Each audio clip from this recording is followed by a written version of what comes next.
Ever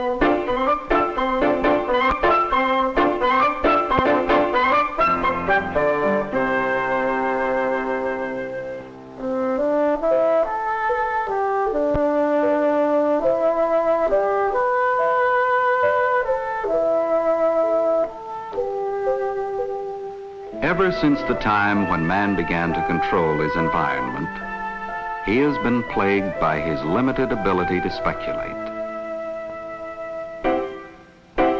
His failure to accurately predict the effect and the consequences of his proposed action.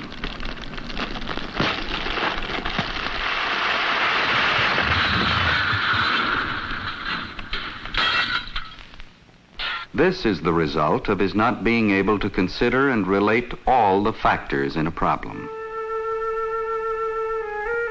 Evidence of this inability can be seen in the persistence of a certain kind of myth involving peace.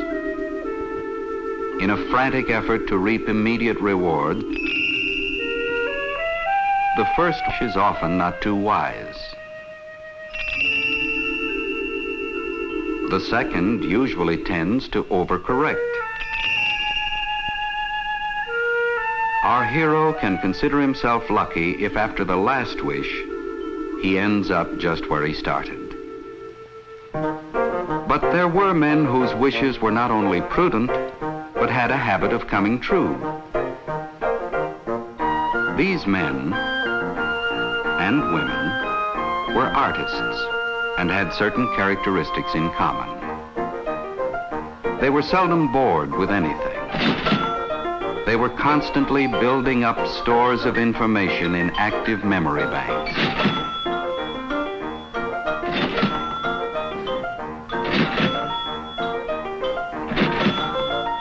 When confronted with a specific need, they would call on these memory banks for information, which they would run through, sort out, and relate to the problem at hand.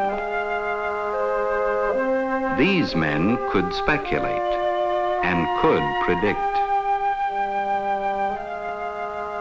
They were artists, artists in many fields: architecture, mechanics, medicine, science, politics, and the art of relating factors.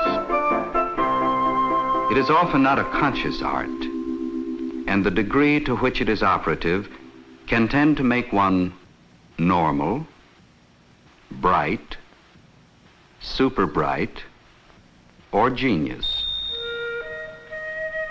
Numbers were used to count, but soon they were also being used as abstract symbols for states of being. Values were given to mass, speed, inertia, and the forces of gravity. Such measurement was an enormous help to creative thinking. Man was learning to numerically relate and to predict. Theories were developed by which the many factors in a problem could be numerically related. But the magnitude of the calculations necessary made many such theories impractical. In the last century, the complications of our society have been compounding themselves, and it began to look as though the science of numerical relationships could never catch up. For a long time in the world of numbers, man has been developing tools to help him handle increasing amounts of data. Something has now emerged that might make even our most elegant theories workable. The recent acceleration has been fantastic. The electronic calculator has already become a tool upon which much of our daily activities depend. A tool which has broadened the range of man's concepts and intuition, much the way other tools have broadened man's range of communications, or man's range of travel, or the phenomenal range of his control over environment. With the computer, as with any tool, the concept and direction must come from the man. The task that is set and the data that is given must be man's decision, and and his responsibility. This is information. The proper use of it can bring a new dignity to mankind. Properly related, it can maintain a balance between man's needs and his resources. In many aspects, these are information machines, capable of storing, processing, and relating a vast quantity of information. They process information so that it can be made meaningful at the human scale. Computers are generally used in any of three ways. First, as a control or balance. Second, as a function of design. Third, as a simulation or model of life, where we can see the effect before taking the action. As a control or balance, the calculator keeps our complicated systems functioning. It determines the logistics of raw material, its inventory and flow, history and performance of tools, and of personnel,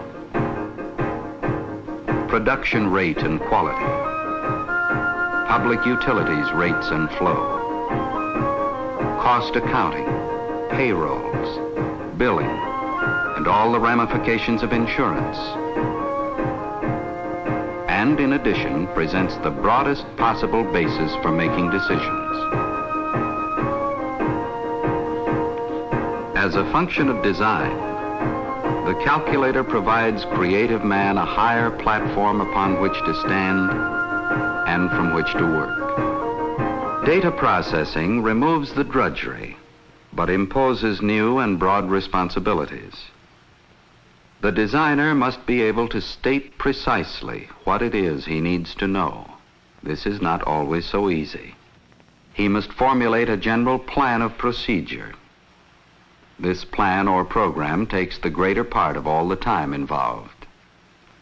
He must write a concise step-by-step list of instructions, code, and feed it to the computer.